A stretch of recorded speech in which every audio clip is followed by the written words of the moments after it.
یہ اس وقت کی بات ہے جب میں کالج میں پڑھا کرتی تھی۔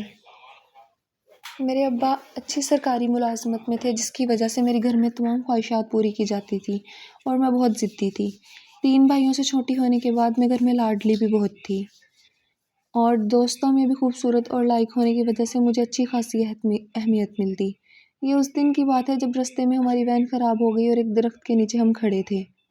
میں نے بہت زیادہ تیز پرفیوم لگایا تھا، جس کی وجہ سے وہاں میرے ساتھ ایک بہت عجیب سا مسئلہ ہوا۔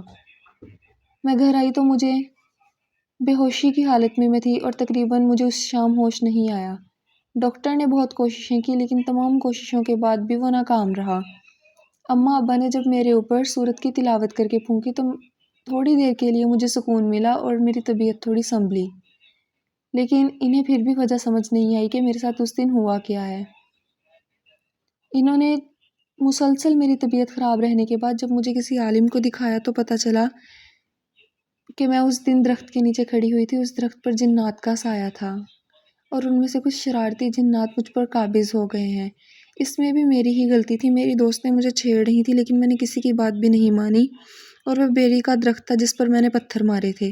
اس پر جنات کا ایک گروہ رہتا تھا جس کو میں نے اس دن تنگ کیا تھا اور میرے پتھر مارنے کی وجہ سے ان میں سے ایک ان کا بچہ زخمی ہوا تھا، جس کی وجہ سے انہیں مجھ پر بہت غصہ تھا۔ ابا جان نے بہت سے عالموں کو دکھایا، لیکن وہ بہت زیادہ مشہور اور طاقتور جنات تھے، کسی کے پاس بھی ان کا علاج نہیں تھا۔ مجھے میٹھا بہت زیادہ پسند آنے لگا۔ میں گھر میں جو بھی میٹھی چیزیں ہوا کرتی تھی تمام کھا جایا کرتی تھی، اتنا کہ ایک دن گھر میں مہمان آ رہے تھے۔ اماں نے ان کے لیے حلوہ بنا کر رکھا تھا۔ میں وہ دیچکی بھی اٹھا کر چھت پر لے گئی اور میں نے آرام سے وہ ساری ختم کر دی اور دیچکی تک بھی نیچے نہیں لے کے آئی، جس کی وجہ سے اماں بہت پریشان تھی کہ دیچکی کہاں جا سکتی ہے، لیکن انہیں اندازہ نہیں تھا کہ یہ میری حرکت ہے اور اس سب کے پیچھے میں ہوں۔ اماں کی پریشانی میں مسلسل اضافہ ہوتا گیا۔ قریب کے گھر میں ہی ایک دن شادی تھی۔ میں اس شادی میں گئی تو میں نے وہاں پر بھی جا کر بہت ہنگامہ کیا۔ میں نے دلہن کو اشارے کی مدد سے اسٹیج سے نیچے گرا دیا، کیونکہ اس وقت مجھ پر جنات حاوی ہوئے تھے۔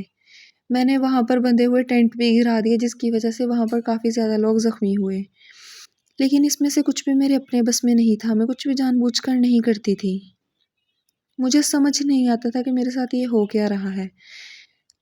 چند دن بعد ماموں نے ابا کو ایک بہت بڑے عالم کے بارے میں بتایا۔ ابا جان ان عالم سے رابطہ کر کے انہیں گھر میں لائے تو انہوں نے جنات سے بات کر کے ان کا مسئلہ پوچھا، تو پھر انہوں نے بتایا کہ ایسے اس نے ہمیں پتھر مارے تھے، جس کی وجہ سے ہمارا بچہ زخمی ہو اور اب ہم اس سے بدلہ لیں گے۔ عالم نے ان سے معافی مانگی اور اس کے بعد انہیں وہاں سے بھگایا، اور میں نے بھی وہاں سے گھر کے گیٹ سے نکلتا ہوا سایہ دیکھا تھا۔ اور اس کے بعد سے میں نے اپنے اماں ابا سے وعدہ کیا کہ میں دوبارہ ایسا تیز پرفیوم لگا کر کبھی بھی نہیں جاؤں گی، لیکن اس دن کے بعد سے میں نے ضد کرنا چھوڑ دی اور میری طبیعت میں بھی بہت زیادہ بدلاؤ آ گیا۔ میں اب پہلے کی طرح چنچل اور شوق نہیں تھی، بلکہ میں نے بہت سی سادہ سی زندگی گزارنا پسند کی۔ تو دوستو، اس سے ہمیں سیکھنے کو یہی ملتا ہے کہ جوان لڑکیوں کو ایسی حرکتیں نہیں کرنی چاہیے، اور جن چیزوں سے بڑے منع کریں ان سے باز آنا چاہیے، کیونکہ تب انہوں نے بھی مجھے بہت روکا تھا پیڑی کے درخت پر پتھر مارنے سے، میرے اس حادثہ نے، لیکن میں نے تب ان کی بات نہیں مانی کیونکہ میں اس وقت نادان تھی۔